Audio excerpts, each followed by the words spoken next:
Before I can tell you what happened at Cornerstone and why I went to the extremes that I went to, you need to know what happened at Elida before I went to Cornerstone.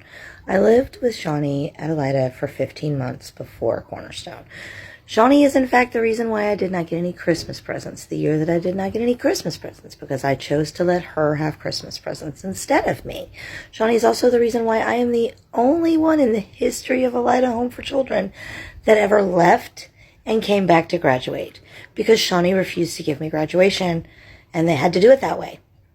So I had issues with Shawnee before at Elida Home.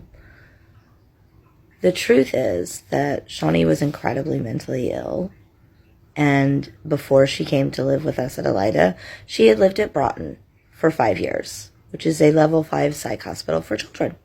So Shawnee was incredibly mentally ill, and one of her favorite games was to convince a girl that didn't normally run away to run away, and then put that girl in a perilous situation like hitchhiking with a trucker, and then abandon that girl by like jumping out the window of the gas station and leaving her there with said trucker.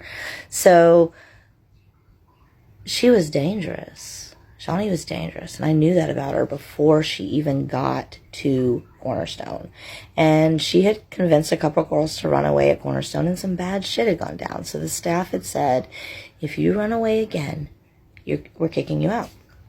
So I decided that I wanted to run away, and I went to her, and I was all like, I'm really scared. Like, what if something happens? But I really want to run away. I don't know what to do.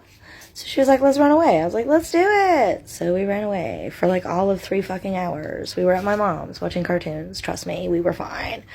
But I waited until after curfew, and then I called the group home, and Beverly answered, and I was like, hey, Beverly, I just want to let you know, this is Shauna and Shawnee, and we have both officially run away, but we are safe.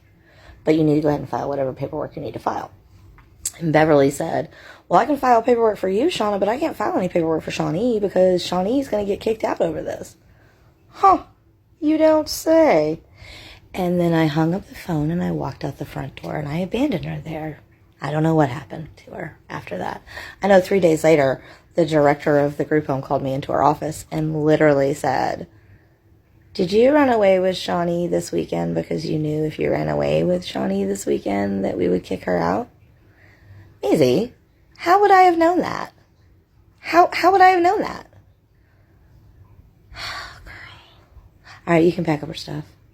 And in that, I got to decide what went into the 2 trash bags and what didn't. I will say she got all of her clothes, but we got all of her Bath and Body Works. So